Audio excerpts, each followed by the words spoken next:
안녕하세요. DJ 라니입니다. 오늘의 사연 시작해 보겠습니다. 저 역시 자식을 낳아보기 전까진 그 존재가 얼마나 소중한지 알지 못했던 것 같아요. 엄마의 마음은 비로소 엄마가 되어서야만 깨달을 수 있다고 하더니 막상 제가 경험을 하니 완전 공감이 되더라고요. 특히 한없이 예뻐하고 아껴줘야 할 가족들이 오히려 내 아이만 차별을 하고 미워한다면 그것만큼 서운하고 화가 나는 일도 없을 것 같아요. 요즘 같은 세상에 아들, 딸 구분 없이 귀한 자식이라고 하지만 놀랍게도 아직도 남녀 차별을 하는 집이 있긴 있더라고요. 물론 그게 제 일이 될 줄은 꿈에도 몰랐지만요. 안녕하세요. 저는 올해 38살로 프리랜서로 일을 겸하면서 주부로도 지내는 여성이에요. 저는 최근 21세기를 살면서 과연 누가 경험을 해봤을까 싶은 일을 직접 당하게 되면서 황당한 하루하루를 보내고 있기도 해요.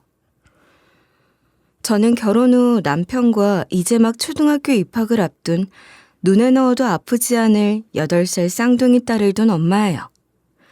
저희 가족들만 두고 본다면 별다를 것 없다고 생각할 수 있겠지만 조금 특이한 건 시어머니께서 저희 남편을 17살이란 나이에 임신하시게 되었고 결혼을 하셨고 45살이란 나이에 늦둥이 출산을 하시게 되면서 현재는 저희 아이들과 비슷한 나이 또래의 시누이가 둘이 있다는 거예요. 오히려 시누이들과 우리 아이들 나이가 비슷한 게 잘 지낼 수 있겠다 생각한 부분도 없지 않아 있고요. 아가씨들이 나이도 어리고 비슷하니 조카들이랑 오히려 잘 지낼 수 있을 것 같아서 좋은데? 조금 민망할 수 있는 부분인데 아무렇지 않게 받아들여주니까 내가 다 고맙다. 에이, 그게 민망한 일이야. 그만큼 금슬도 좋으셨다는 이야기 아니겠어? 그래도 그렇게 이야기해주니 좀 덜 민망하네. 고마워.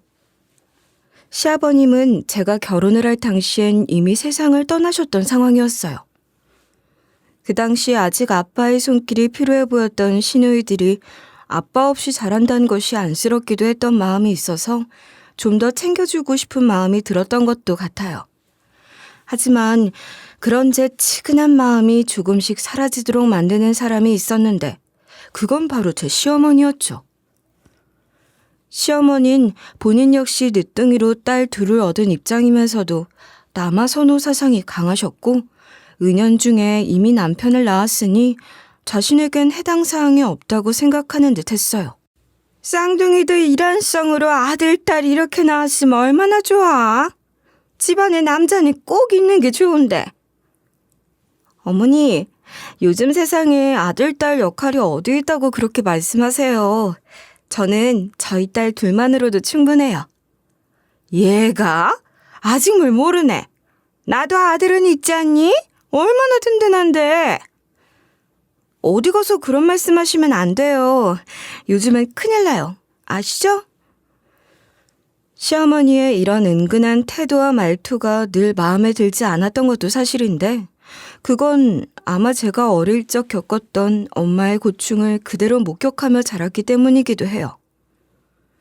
저희 엄만 어린 시절 저 그리고 제 동생을 낳아 이만큼 키워주신 분이시거든요. 그리고 지금보다 훨씬 더 보수적이었던 그 당시엔 반드시 아들을 낳아야 한다는 생각이 더 강했어요. 이런 이유로 제가 세상에 태어났을 당시 친할머니에게 그리 환영을 받지 못하고 태어났다는 걸 잘 알고 있었어요. 심지언 제가 태어나고 딸이라는 이야기를 들은 후 매우 크게 실망을 하신 친할머니는 병원을 한 번도 오지도 않고 저를 보지도 않았다는 이야기를 들었으니 말 다 했죠. 저희 아빠의 형제관계는 6남매였고 그중에서 아들 없이 딸 둘만 낳아 키우는 형제는 저희 집 하나가 유일했거든요. 신기하게도 모두 다 아들을 낳았기도 하고요. 참 웃긴 게 아들 가진 것이 벼슬도 아닌데 모든 식구들은 은근히 무시하는 발언과 차별을 하는 일들이 많았고 엄마 아빠는 그런 상황들을 견디지 못하고 할 말은 하면서 결혼 생활을 하셨어요. 저희에게도 늘 평등함에 대해 이야기하셨고요. 지은아, 남녀란 성별은 그렇게 중요한 게 아니야. 너 절대 기죽지 마라. 알았지? 응? 엄마, 난 어디 가서 기 절대 안 죽어. 집에서도 그렇잖아. 그치? 그럼 엄마 아빠가 너희 그렇게 안 키웠어. 학교에서도 당당하게 지내. 알았지? 그럼 나 학교에서 절대 기도 안 죽고 엄청 잘 다녀. 걱정 마. 제가 태어나고 동생이 태어났을 당시 시댁살이를 하던 엄마와 아빠는 이 문제로 인해서 사건 사고가 끊이지 않았어요. 그도 그럴 것이 어린 시절 어렴풋하게 나는 기억이지만 저 역시 또렷이 기억나는 일들이 몇 가지 있거든요. 그 중에서 가장 큰 싸움으로 번졌고 제 기억에도 남아있던 일화는 바로 갓난아이였던 아이들 없고 추석 음식 준비를 하던 엄마와 큰엄마 사이의 갈등이었어요. 두 분은 비슷한 시기에 아이를 출산했기 때문에 동생과 사촌동생을 같이 등에 업고 음식 준비를 했는데 사건은 바로 여기서 터지게 됐죠. 아유, 애가 왜 이렇게 우는지 우니까 일을 할 수가 없네. 어쩌겠어요. 안고라도 해야지. 어머니, 우리 민준이가 너무 울어서 음식하기가 힘드네요. 어쩌죠? 에? 우리 장손이 울어? 아유, 그럼 장손을 봐줘야지. 일은 무슨. 일은 지은이 애미가 하고 넌 민준이 보면서 쉬어라. 똑같이 이제 막 돌이 지난 아이를 등에 업고 일을 하는 상황에서 큰엄마의 꼼수에 시어머니는 당연히 아들을 봐야 한다는 듯 큰엄마에게 쉬라고 하며 엄마에게 모든 일을 다 시켰고 그 상황을 가만히 지켜보던 엄만 결국 참지 못하고 일이 벌어졌어요. 똑같이 아이를 보면서 일을 하는데 아들을 낳은 형님만 쉬라고 하는 시어머니의 뻔한 속이 너무 화가 났고 견딜 수 없었기 때문이었죠. 어머니, 저희 지혜도 저랑 떨어지기 싫어해서 업고 일하고 있어요. 그건 안 보이세요? 아니, 걔는 없고 그냥 일하면 되지. 등에 엎여 있으니 울지도 않는구만. 왜요? 예쁜 장손 손자는 우는 게 안쓰럽고 딸이라 별로인 손녀는 울든 말든 냅두란 거예요? 뭐? 얘가 지금 뭐라는 거야? 너 지금 시애미한테 말 다 했어? 아니요. 다 했겠어요? 저도 못해요. 저도 귀한 제 딸내미 울어서 목 쉬는 꼴은 못 보겠네요. 엄마는 그 상황에 화가 잔뜩 나 일을 멈추고 동생을 보겠다며 큰엄마와 똑같이 나가버렸고 그 시대에 보기 드물게 당당하고 한 성깔을 떤 엄마에게 친할머니도 두 손 두 발을 다 들었다고 했어요. 그런 엄마를 보며 자란 저는 당연히 저에게 뭔가 불리하거나 억울한 일이 생기면 절대 참지 않고 할 말을 하는 그런 아이로 컸고 그렇게 엄마의 미니어처처럼 똑 닮은 성격의 여자로 크게 되었어요. 심지어는 딸 둘뿐이라고 무시를 했던 시댁 식구들 중 좋은 대학 졸업에 취업도 잘한 자식은 저와 제 동생뿐이었기 때문에 엄마는 시간이 지날수록 더 큰 소리를 내며 지내셨어요. 대장부 같은 엄마 밑에서 당당하게 어른이 됐고 취업까지의 회사 생활을 하던 어느 날 남편을 만나게 되었고 그 일화는 참 특별했어요. 버스를 타고 출퇴근을 하던 시절 한 할머니가 힘들게 계단을 오르며 탑승 중이었고 뒤에서 줄을 서 기다리던 아저씨는 느려 터졌다며 화를 내고 할머니에게 무안을 주는 상황이었죠. 참, 노인네가 집구석에나 있지 어딜 나가게 또 겨나서? 빨리 좀 안 가? 아저씨, 할머니께 무슨 말을 그렇게 하세요? 넌 또 뭐야? 이 할망구 손녀야? 빨리빨리 쳐들어가기나 해. 아저씨 사과하세요. 할머니께 사과하시라고요. 그 모습을 보자 참지 못했던 저는 할머니를 부축해드리면서 아저씨에게 대신 항의를 했고 싸움이 커지려 하자 한 남자가 막아서며 제 편을 들어줬는데 그게 바로 지금의 남편이에요. 그 모습에 반해 저를 도왔고 연애를 시작해 결혼까지 하게 되었는데 처음 만났을 때 남편에게는 좀 특이한 부분이 있었긴 했어요. 오늘은 집에 가서 동생들 떡볶이 사주기로 약속했어. 일찍 들어가 보려고. 동생들이 몇 살인데 떡볶이 사주기로 약속을 해? 다 성인 아니야? 내가 미처 말을 못했는데 동생들 늦둥이라 아직 미성년자야. 놀랬지? 뭐? 애들이 그렇게 어리다고? 전혀 생각지도 못했어. 남편에겐 아주 많은 나이 차이가 나는 늦둥이 여동생들이 있었거든요. 사실 처음에 남편이 자신의 늦둥이 동생들이라고 소개를 하는 상황에서도 저는 의심을 거두기가 좀 어려웠어요. 현실적으로 남편의 어머니, 그러니까 시어머니가 그 나이에 아이를 낳고 그것도 모자라 2살 터울의 자매가 있을 수 있지 싶은 생각이 들었던 것도 사실이거든요. 무엇보다 남편이 동생들을 마치 자기 자식처럼 끔찍하게 챙기는 모습을 보면서 어쩌면 동생이 아닐 수도 있다는 의심을 하기도 했죠. 어쩌지? 이번 주말엔 꼭 놀이동산 같이 가달라고 해서 못 만나겠는데. 놀이동산을? 아니, 자기 애들도 아닌데 같이 다니면 좀 젊은 아빠라고 해도 믿겠다. 그런가? 근데 그건 절대 아니야. 내가 그런 거 속일 사람으로 보여? 물론 절대 아닌 거 나도 알지.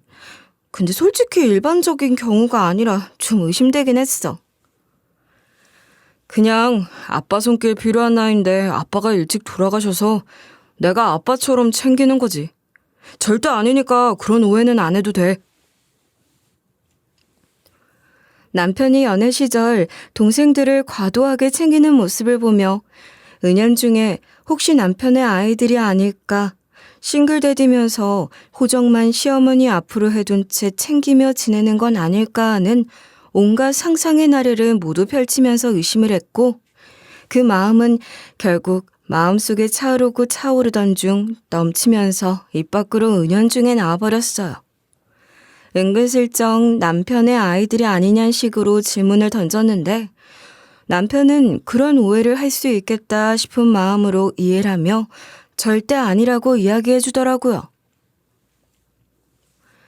그렇게 누구보다 끔찍하게 아이들을 챙기고 안쓰러워하는 모습을 보니 나중에 남편과 저 사이에 아이들이 생기게 되면 그렇게 사랑을 해주는 사람이겠구나 싶은 생각이 들었어요. 무엇보다 저에게도 늘 다정하고 화도 한번 잘 내지 않는 그런 사람이었기 때문에 결혼을 해 평생을 함께한다고 해도 후회하지 않을 것 같다고 생각했어요. 그렇게 저는 남편과 연애를 끝으로 결혼을 결심하게 되었고 시간이 흘러 저희는 부부가 되었어요. 남편과의 행복한 결혼과 동시에 저희의 결혼을 축복해주듯 허니문 베이비가 생기게 되었어요. 아이가 생기게 된 것도 축복이었는데 심지어 쌍둥이를 임신하게 되었다는 사실을 알게 되면서 온 집안이 축제 분위기였어요. 저와 제 남편 또한 너무 기쁘고 소중한 생명을 어찌할 바 모르면서 지냈고요.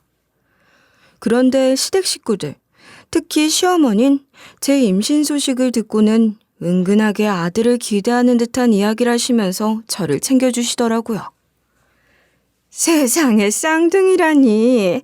둘 다 아들이면 좋겠지만 그래도 하나라도 아들일 가능성이 높겠지? 어머니 무슨 그런 이야기를 하세요. 성별 구별 없이 예쁘게 키우면 되죠. 그래도 집에 아들 하나 있으면 든든하지. 예, 고기 많이 먹어라. 그럼 아들이래더라. 어머니, 그런 미신으로 애가 어떻게 성별이 바뀌어요. 시어머니의 불편한 아들 사랑을 들으면서 최대한 아이들에게 스트레스를 주지 않고 건강하게 세상에 나올 수 있도록 태교를 했고 그렇게 두 아이 모두 다 건강하게 세상 밖으로 나올 수 있었어요.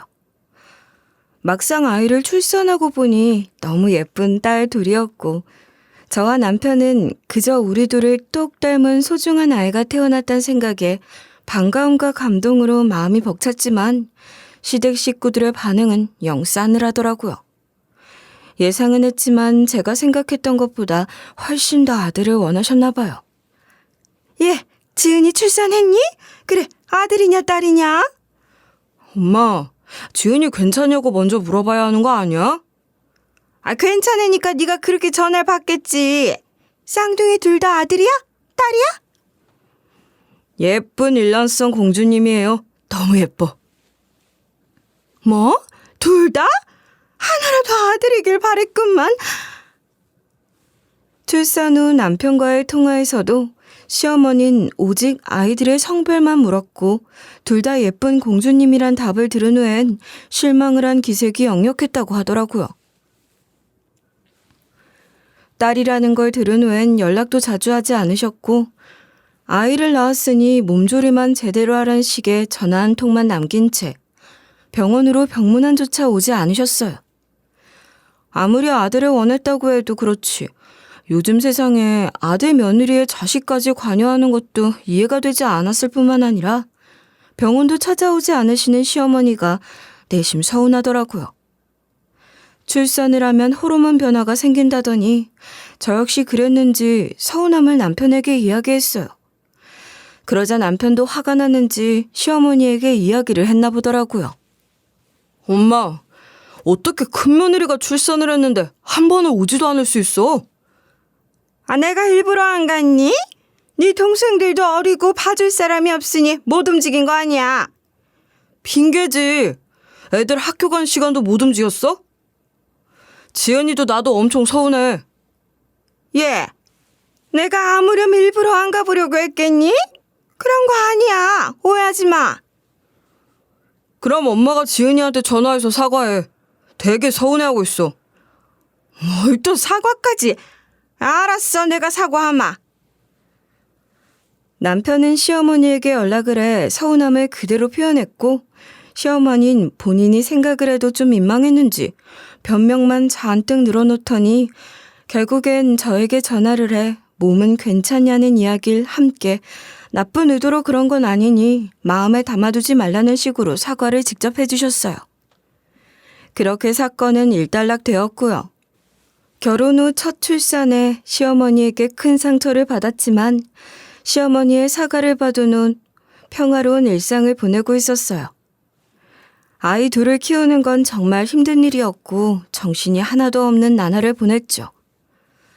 그렇게 아이들은 커서 어느덧 초등학생이 되었고 시댁 모임이 있어 아이 둘을 챙겨 남편과 함께 참석을 해 식사를 하는 날이 있었어요. 한창 간식을 좋아할 나이였던 딸들은 가방에 자신들이 먹고 싶은 과자를 넣어 다니는 습관이 있는데 조금이라도 편하게 밥을 먹기 위해 쥐어준 후 식사를 하고 있었는데 시어머니가 갑자기 아이들이 먹는 간식을 한심하게 쳐다보더니 손에 쥔 간식들을 모조리 뺏어버리면서 이야기하셨어요. 예, 애들 이런 거 자꾸 먹이면 어떡해. 안 좋아. 어머니, 그거 안전한 음식이고 자주 안 먹여요.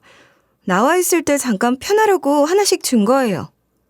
그래도 가뜩이나 여자애들인데 이런 거 자꾸 먹여서 살찌고 못생기지면 어쩌려고 그러니? 초등학생인데 벌써 허벅지 봐라. 아유. 시어머니의 선 넘는 발언에 기분이 상당히 나쁘더라고요. 애들도 다 듣고 있는데 그런 이야기를 대놓고 하니 더 화가 났고요. 그 이야기 듣고 남편도 기분이 나빴는지 이야기하려고 하길래 그런 남편의 무릎에 손을 올린 후 저질시킨 다음에 오히려 웃으면서 시어머니에게 한 방 먹였어요. 어머, 어머니, 큰애들이 무슨 살이 찐다고 벌써 걱정을 하고 그러세요. 여자애들은 어릴 때 살집 그대로 가. 관리라도 잘해야 시집이라도 잘 가지. 요즘 세상에 누가 그런 이야기를 해요? 그리고 애들 허벅지랑 먹성은 애들 아빠 닮은 건데 아시죠? 무슨 또 애비를 닮았다고 말하니? 어머, 맞는데? 전 저렇지 않잖아요. 시누이들도 이렇게 잘 먹는데 남편이랑 비슷하잖아요. 애들 탓은 하지 마세요. 웃으면서 시어머니가 불편해할 말만 이야기를 또박또박 하니 시누이들을 건드리는 발언에 시어머니는 화가 잔뜩 나셔서 불쾌한 표정을 하셨어요.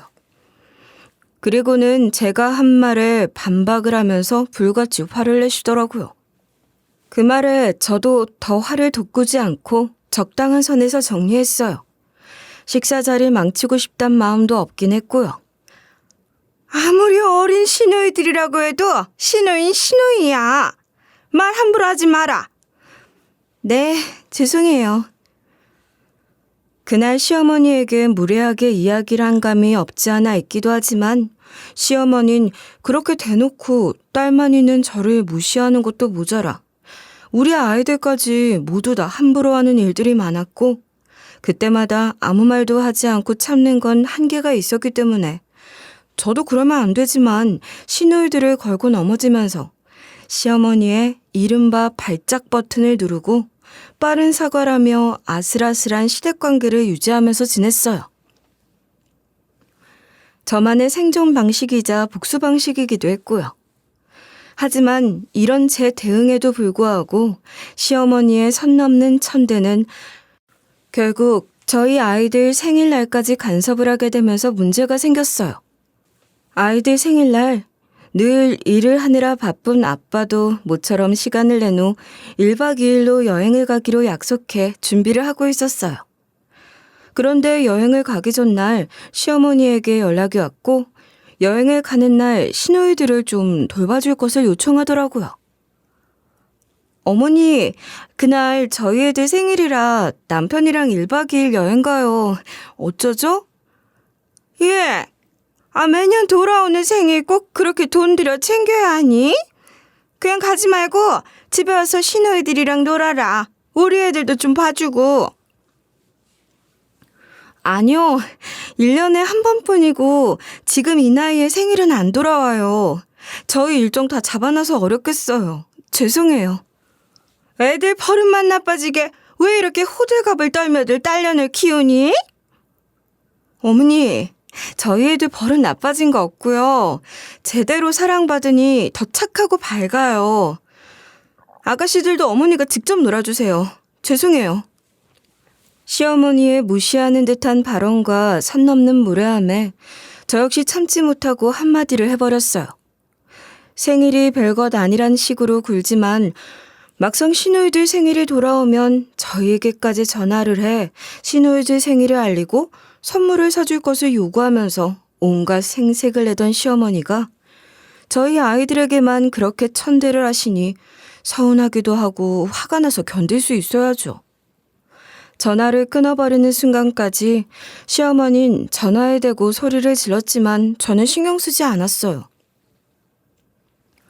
제가 이렇게 무대뽀로 나오는 이유는 아무리 이런 행동을 해도 시어머니는 다음 날이면 본인 필요에 의해서 얼굴에 철판을 깐 듯 다시 연락을 해오셨거든요.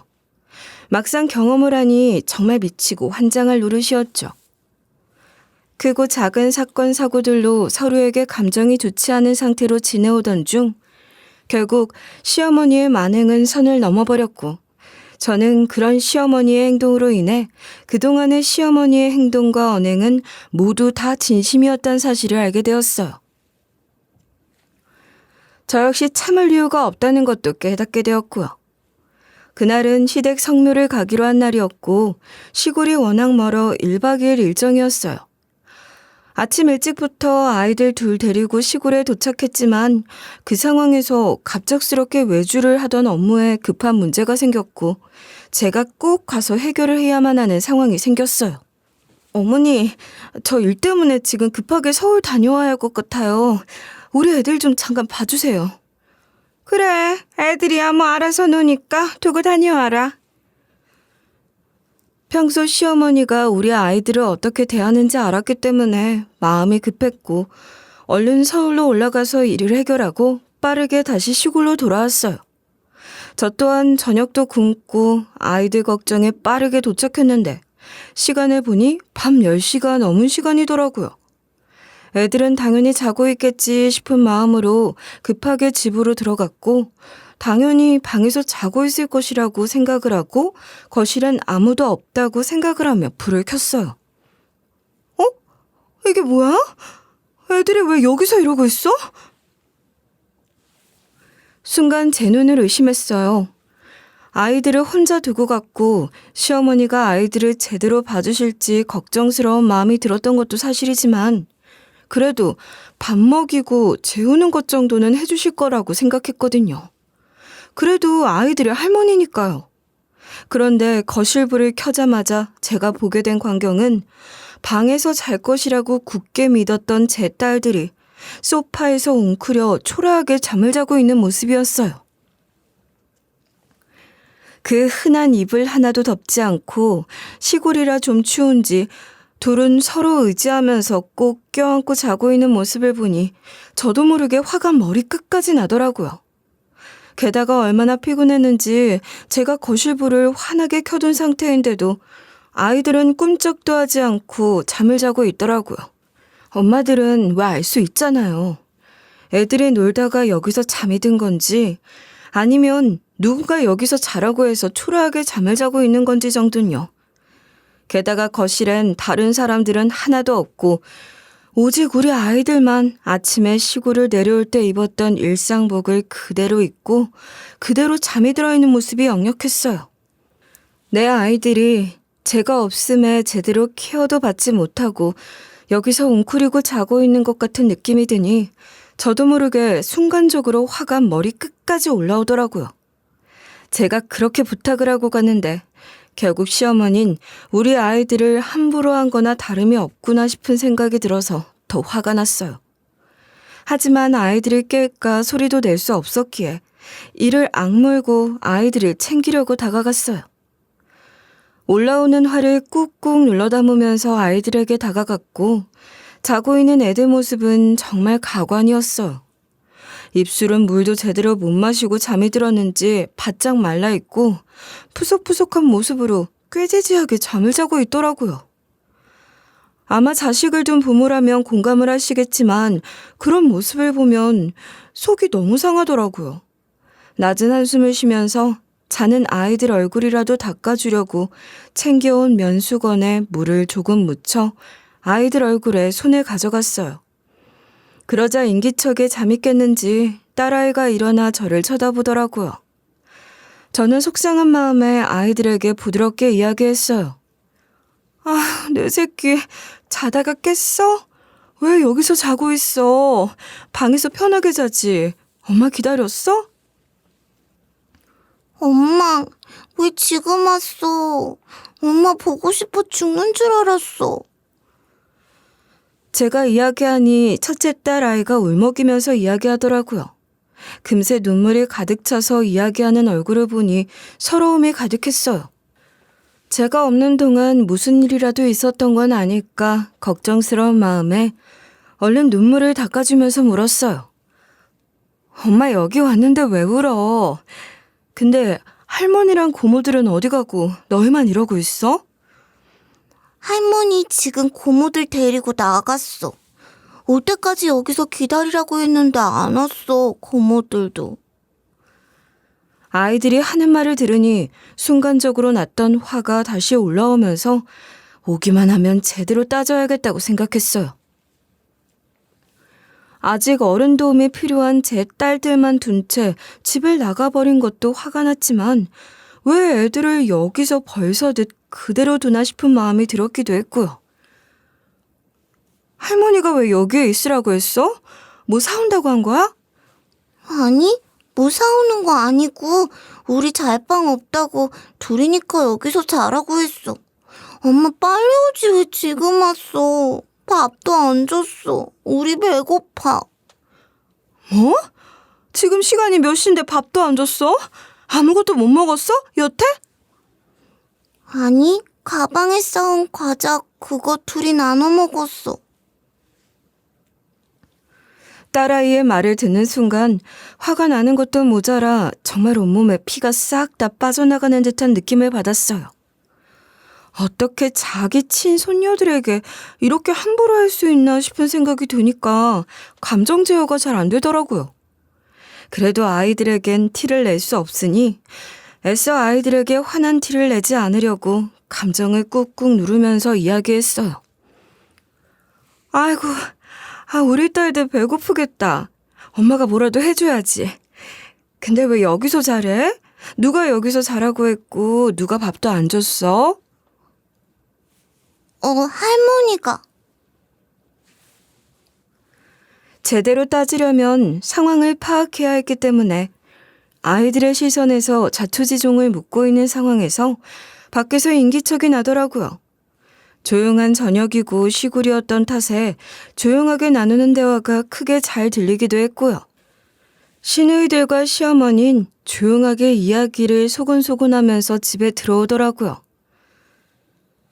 그러다가 거실에 불을 켜고 아이들과 대화를 하고 있는 저를 발견하더니 조금 당황한 것처럼 보였고 저는 물었어요.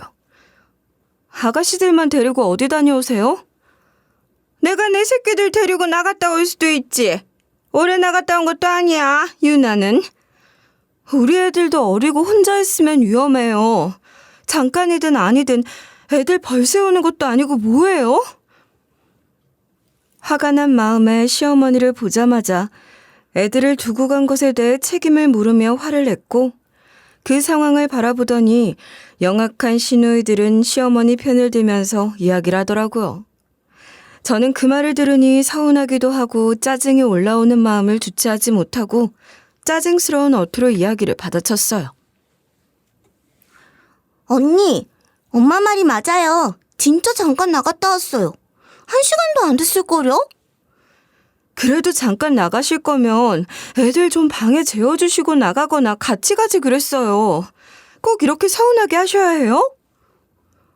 아니 누가 보면 내가 네 딸들 뭐 밖에 세워두고 괴롭힌 줄 알겠다? 거실이 바뀌니? 왜 이렇게 유난이니 너는 매사에? 시어머니의 미안함이 조금도 없어 보이는 말투와 짜증 섞인 태도를 보니 저도 모르게 감정이 격해지더라고요. 애들이 밥도 못 먹고 이 시간까지 쫄쫄 굶고 있었단 이야기까지 들은 이상 시어머니의 말에 동의할 수 없었고 제대로 따져야 했어요. 그래서 저는 아주 차가운 표정으로 시어머니에게 말했죠. 애들 밥 안 주셨다면서요. 뭐? 참나. 내가 밥을 안 먹였다고? 먹였어! 애들이 배고파 죽겠다고 깼는데요. 이 밤에. 어머 생사람 잡네. 그리고 너네 아까 과자 먹어서 배불러서 먹기 싫다고 했잖아.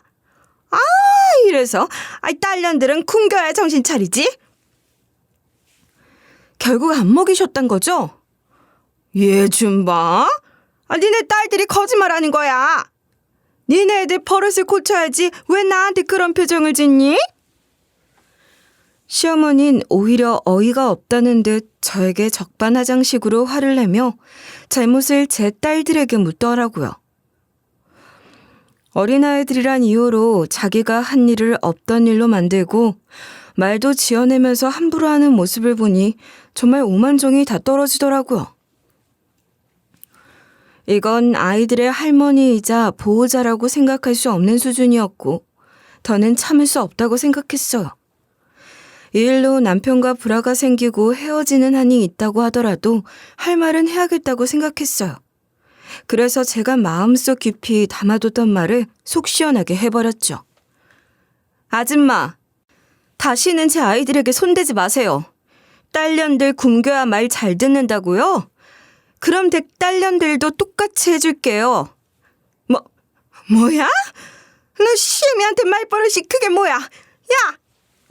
시어머니는 제 말을 듣고 화가 나는지 소리소리 지르면서 화를 냈지만 상황이 이렇게 된 이상 아랑곳하지 않았어요.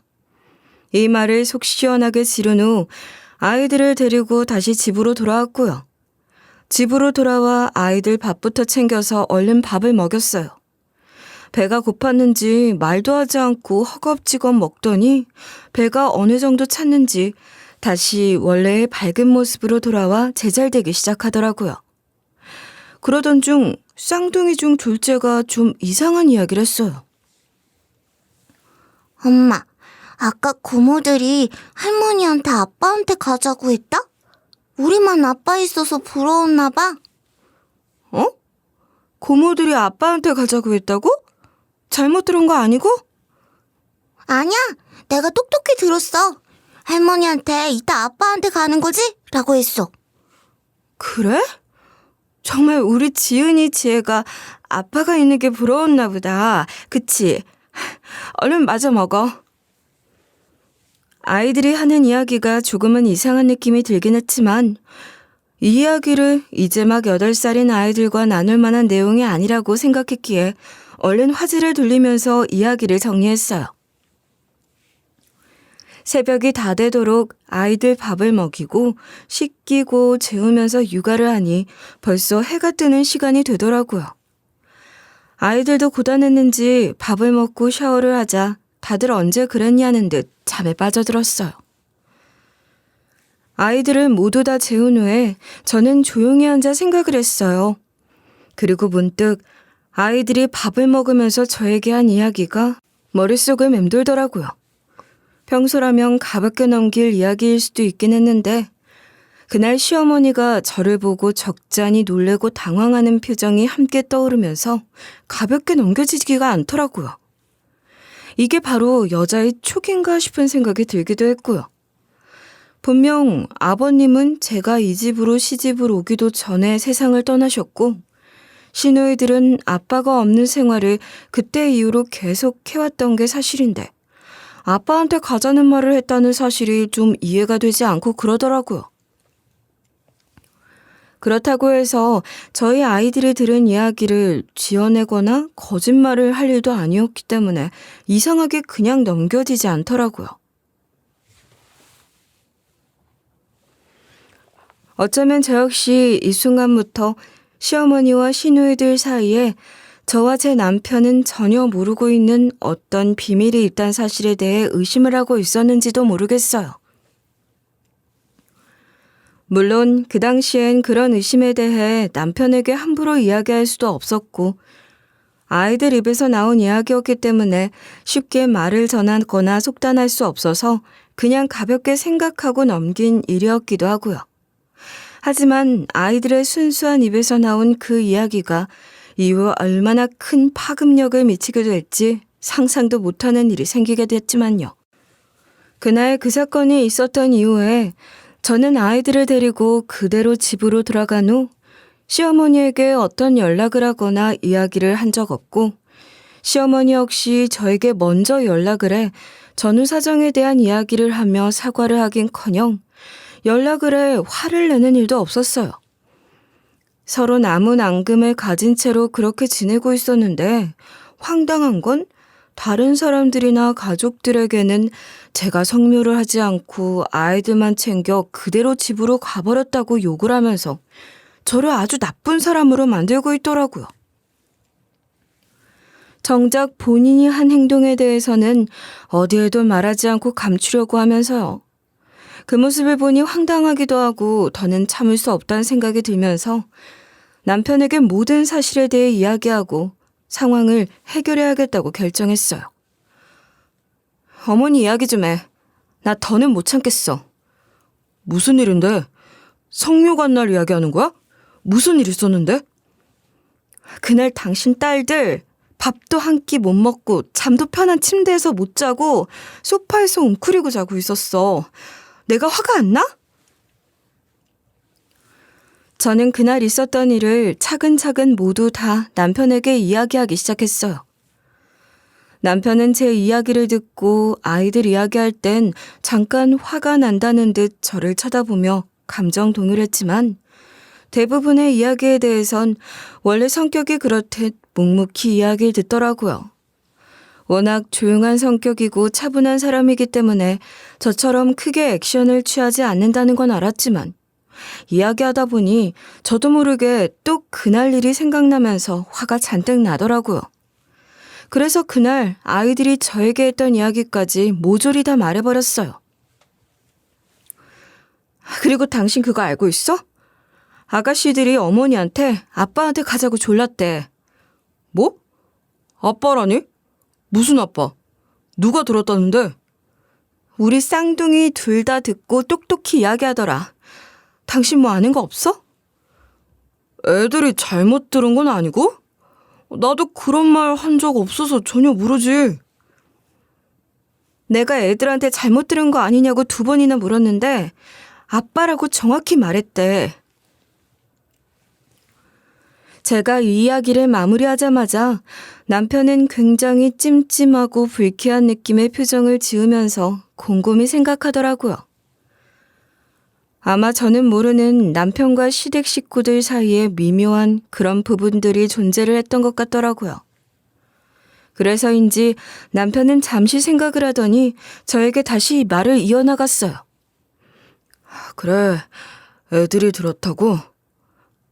근데 나도 이전부터 이상하긴 했어. 아무래도 엄마 뒷조사를 좀 해봐야 할 것 같아. 어머니 뒷조사를? 갑자기 왜? 예전부터 애들하고 엄마 사이에 뭐가 좀 이상한 것 같았는데 나만 오면 다들 입을 싹 닫더라고. 아무렇지 않게 넘겼는데 이 말 들으니 보통 일이 아닐 수 있겠어. 그럼 조용히 하겠다. 혹시 아무 일도 아니면 또 좀 그렇잖아. 그래, 이건 해도 내가 아니 당신은 모른 척해. 그리고 애들한테 그렇게 한 것도 그냥 못 넘기니까 걱정하지 마.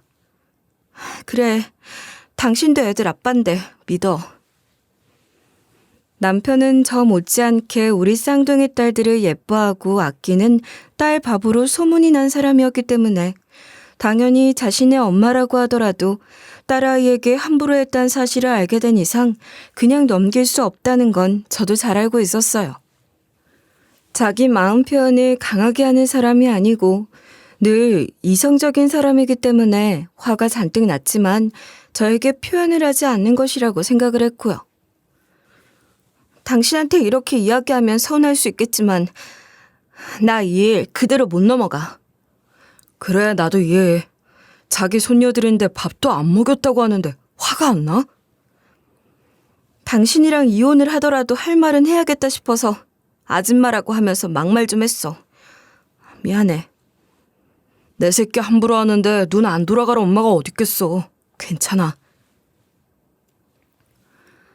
남편에게 시어머니에게 함부로 이야기한 것에 대한 부분을 사과했고 남편은 아이들을 생각하면 그럴 수 있다고 이해라며 넘겨줬어요.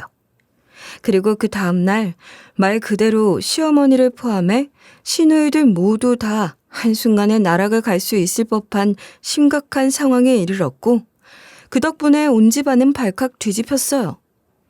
당장 시어머니가 저희 딸들에게 한 행동은 문제가 되지 않을 정도로 심각한 출생의 비밀이 밝혀지게 되었기 때문이었죠. 남편은 저와의 대화 이후 영 찜찜한 마음에 뒷조사를 몰래 진행했고 그 결과 시어머니가 현재 만남을 가지는 남자가 있다는 사실을 알게 됐어요. 시아버지가 세상을 떠난 후 누군가 만나는 것 자체를 뭐라고 할 순 없지만 이상하게 그 남자를 만날 때 시누이들을 꼭 챙겨서 가는 모습이 좀 이상했다고 하더라고요. 심지어 시누이들은 그 남자에게 아빠라는 호칭까지 썼고요. 전혀 이해가 되지 않는 상황에 남편은 곧바로 시누이들과 남편 자신의 유전자 검사를 진행했고 그 결과는 친남매가 아니란 사실이었어요. 그리고 그 사실을 알게 된 남편은 그야말로 눈이 돌아가 시어머니에게 곧바로 달려가 따져 묻기 시작했죠. 엄마 이게 뭐야? 그동안 나 속이고 다른 남자 자식 우리 가족이라고 속이면서 키워온 거야? 내 얘기 좀 들어봐. 내가 다 설명할게. 그런 거 아니야. 그동안 동생도 아닌 애들 학비, 생활비 전부 다 대라고 요구하면서 살았어? 진짜 뻔뻔하다. 네 동생들이 아니라니. 네가 오해한 거야. 내 아이니 동생 맞지? 왜 그렇게 말을 해? 말이 되는 소리래. 우리 아버지 돌아가시기 전까지도 엄마는 아버지 속였어. 본인 딸이라고 믿고 돌아가시기 전까지 얼마나 속상해 하셨는데. 남편은 정말 감정에 복이 박쳤는지 화가 났는지 소리치듯 화를 내더라고요. 그런 남편의 눈에는 눈물이 고여있을 정도였어요. 시어머니는 남편의 그런 모습을 보고는 평소와 같지 않은 남편의 모습에 당황스러워하는 표정을 역력하게 보이더니 이내 표정을 바꾸곤 또다시 남편의 속을 긁는 소리를 해댔어요. 이 아빠가 왜 불쌍해? 끝까지 자기 자식으로 알고 갔으면 좋은 거지. 엄마 말 다 했어? 지금 그걸 말이라고 해? 이렇게 뻔뻔한 사람이었어? 그럼 뭐 지금 관 속에 있는 사람 꺼내서 다시 이야기해? 그래야 속이 시원하겠니? 와, 엄마 내가 아는 사람 맞아? 그래, 앞으로는 어떻게 되는지 내가 잘 보여줄게. 두고 봐. 뭘 어떻게 돼? 편하는 게 뭐가 있다고? 무슨 소리인지 말하고 가! 소리를 지르며 남편과의 대화를 이어나가려고 하는 시어머니의 말도 무시한 채 남편은 그대로 돌아서 나가버렸어요. 저는 그 광경을 모두 다 바라보면서 감히 제가 나서서 뭔가를 할 수 없는 일이구나 싶어 그대로 남편을 따라 나왔죠. 사실 시어머니가 늙은 나이에 남편도 없이 늦둥이 둘을 낳아서 키웠던 상황이기 때문에 애들이 클 때까지 경제적인 기반이 없던 것도 사실이었어요. 그래서 시누이들이 커가는 동안만큼은 남편이 시어머니에게 생활비를 주고 시누이들을 키울 수 있도록 우리 딸들과 늘 동등하게 케어를 해주며 전담을 해오고 있다는 걸 저도 동의를 했고 알고 있었어요. 아이 둘을 키운다는 게 얼마나 힘든 일인지 잘 알았고 둘 다 일을 하는 저희 부부의 경우 경제적으로 어렵지 않았기 때문에 오히려 당연히 해야 할 일이라고 생각해 지금까지 그렇게 지내오고 있었기도 하고요. 그렇게 매달 시어머니는 저희가 드리는 돈으로 생활도 하고 시누이들 학교며 학원을 보내며 생활을 하면서 경제적인 의지를 상당히 하고 지냈거든요. 나 오늘부터 그 집에 주는 돈 일절 다 끊어버릴 거야. 갑자기? 전부 다? 당신도 아까 엄마가 하는 거 봤잖아. 내가 호구야? 남의 집 새끼들을 내가 왜 키워줘야 해? 그럼 애들 학원비랑 적금이랑 전부 다? 어디 한번 없이 살아보라고 해. 난 그렇다 치고 어떻게 아버지를 우습게 만들어? 절대 용서 못해. 남편인 그날 이후 시어머니와 시누이들에게 들어가는 모든 비용을 일절 끊어버렸어요. 이런 방구도 없이 모든 금전 조력을 다 끊어버리게 되자 시어머니는 그제서야 들어와야 할 생활비가 들어오지 않는다면서 남편에게 먼저 전화를 했고 남편이 전화를 받지 않았나 보더라고요. 그러자 다음 타겟인 저에게 전화를 하셨어요. 이번 달 생활비 안 들어왔어. 빨리 보내. 이번 달부터는 돈 못 드려요. 아니, 지 시누이들이 사는데 필요한 돈인데 왜 안 보내? 지 새끼만 귀한 줄 알고. 어머니, 딸년들은 굶겨야 말을 듣는다면서요. 어머니는 우리 애들 직접 굶기셨잖아요. 전 다른 의미로 좀 굶기는 건데 문제가 되나요? 뭐? 너 말이면 다인 줄 알아? 말 조심해. 시어머니는 제 이야기를 듣고 화가 잔뜩 났는지 전화기에 대해 있는 힘껏 소리를 지르시더라고요. 그러면서 지금 당장 입금하지 않는다면 연을 끊어버린다며 협박 아닌 협박을 같이 하셨고요. 그 말을 듣고 저는 냉큼 대답했네요. 연이요? 네, 그렇게 하시죠. 저는 애들 아빠와 헤어지는 한이 있어도 이 문제 그냥 못 넘기고요. 근데 애들 아빠도 같은 마음이라네요. 마음대로 하세요. 사실 시어머니가 금전적 조력을 받는 것 외에도 요즘식으로 바뀐 학교 시스템이나 정보도 잘 몰랐기 때문에 그런 부분에서 제가 시시때때로 도움을 드리곤 했거든요. 근데 막상 그런 도움까지 모두 다 끊어버리니 이제야 현실 파악이 되셨는지 다시 연락을 해오면서 완전 다른 태도를 취하시더라고요. 예, 내가 그날은 미안하다. 애들 학원비가 벌써 2달째 밀렸어. 이제 생활비 좀 보내다오. 응? 그 얘기는 이미 다 끝난 이야기로 알고 있어요. 더 할 말 없으시면 끊을게요.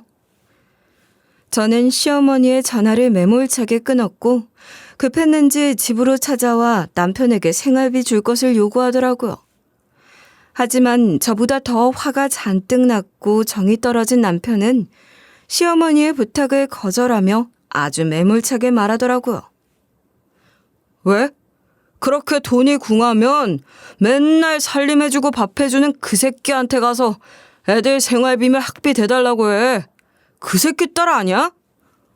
무슨 말을 또 그렇게 해. 그런 거 아니야. 그래? 자세히 알고 싶지도 않아. 근데 애들이 아빠라고 부르더라? 그럼 아빠지 뭐. 난 몰라. 이제 나 찾아오지 마. 남편의 매몰찬 거절에 몇 시간씩 마음을 돌려보려 노력을 했지만 시어머니는 별다른 소득도 없이 그렇게 돌아가야 했어요. 저 또한 시어머니의 못된 행동과 말투에 대한 복수를 제대로 한 셈이 되었고요. 시어머니와 시누이들과의 금전적 그리고 정서적 교류를 모두 다 끊어낸 후 3개월 정도까진 모아둔 돈이 좀 있었는지 연락도 없고 조용하더라고요. 아마 이 정도 시간이 흐르면 화가 좀 누그러져 이야기할 수 있지 않을까 싶은 생각을 했던 것 같기도 하고요. 3개월이 조금 지난 시점이 되니 시어머니는 다시 또 연락을 해오면서 저희 가족을 귀찮게 하기 시작했어요. 이제는 방식을 바꿨는지 화를 내거나 협박을 하지 않고 저자세로 나오면서 이야기 좀 하고 싶다고 공손하게 부탁을 하시더라고요. 하지만 이미 어떤 이야기를 할 줄 뻔히 알고 있었기 때문에 시어머니의 제안을 정중하게 거절했는데 시어머니는 포기하지 않고 그럼 집으로 잠깐 들를 테니 시간을 내달라고 하시더라고요. 집까지 오시는 걸 막진 못했고 시어머니는 기어이 저희 집으로 왔어요. 손에는 바리바리 한 짐을 들고요. 오랜만이지? 내가 너네 반찬 한 번을 제대로 못 해준 것 같아서. 갑자기 왜 이런 걸 해오셨어요? 괜찮은데?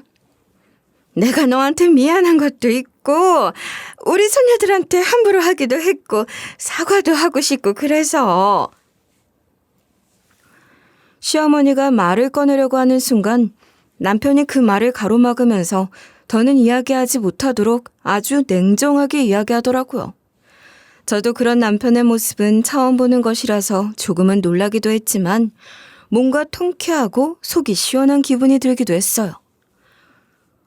엄마랑 내 친동생도 아닌 애들까지 부양하고 키우는 거 의미 없다고 느꼈어. 나 엄마랑 이제 영 끊고 살고 싶어. 찾아오지 마세요. 뭐? 얘 아무리 엄마한테 화가 나도 그렇지 그런 말을 쉽게 하고 그래? 부모 자식이 어떻게 안 보고 살아? 부모 자식이라도 서로 안 맞고 아니라고 생각하면 끊고 사는 거지. 나 엄마한테 엄청 실망했어. 얘 내가 미안하다고 했잖아. 그러지 말고. 시어머니는 다급한 마음에 이런저런 이야기를 하며 저와 남편의 마음을 돌리려 노력했지만 마음이 돌아설 리 없던 저희는 그저 무표정하게 바라보기만 할 뿐 시어머니가 원하는 대답을 하지 않았어요. 그러자 시어머니는 화가 났는지 갑자기 태도를 바꾸면서 악담을 퍼붓더라고요. 네 동생들 다 버리고 돌아서면 너 벌 받아. 네 새끼들은 무사할 것 같아? 말은 똑바로 해. 엄마가 남의 집 애들 내 등골 빼면서 키운 거지. 그럼 엄마가 벌 받아야 하고 난 상 받아야 하는 거 아닌가? 뭐? 네가 어떻게 그렇게 말을 할 수가 있어? 애들하고 정도 안 들었어? 애들하고 정들면? 남의 집 자식 챙기느라 엄마는 내 새끼들 무시했잖아. 나도 내 새끼들이 최고야. 또 찾아오면 법대로 할 거야. 그렇게 알아? 그렇게 남편과 시어머니는 서로에게 상처가 되는 말을 잔뜩 퍼부은 후 다시는 만나고 싶지 않다는 남편의 말을 끝으로 집으로 들어가셨어요. 그날 이후 시어머니는 저를 통해 오히려 남편 마음을 돌릴 수 있을지 항상 간을 보며 노력을 했지만 남편은 완전히 마음이 돌아선 상태였기 때문에 가능성은 없어 보였죠. 그날 이후 시댁 식구들과의 인연은 모두 다 정리가 됐고 자연스럽게 저희 네 가족만이 서로를 아끼고 위해주며 단란하게 살고 있어요. 엄마는 강하다는 말처럼 내 아이를 위해서라면 어떤 것도 할 수 있다는 말에 적극 공감을 하고 있어요. 게다가 그 상대가 정말 피를 나눈 가족이라고 해도 말이죠. 물론 아이들 문제뿐만 아니라 남편 가족의 출생의 비밀까지 만들며 지내왔던 시어머니의 대담함이 놀라웠고 다시는 그들과 얽혀 관계를 맺으며 살아가고 싶지 않다는 생각이 들었어요. 저희 아이들이 그런 모습을 보고 배울까 걱정스럽기도 했고요. 아이를 지키기 위한 엄마의 희생, 그리고 용기는 세상 그 어떤 불의도 이겨낸단 말에 공감하라는 사건이었어요. 남의 딸년이라며 함부로 이야기하는 그 딸은 여러분 당사자가 될 수도 있고 누군가에겐 목숨을 다 내놔도 아깝지 않은 딸이라는 것을 잊지 않으셨으면 좋겠어요. 지금 이 순간도 누구보다 힘을 내면서 살아가고 있는 우리 딸들과 저를 응원하면서 이야기를 마치도록 할게요. 제 이야기를 들어주셔서 감사합니다.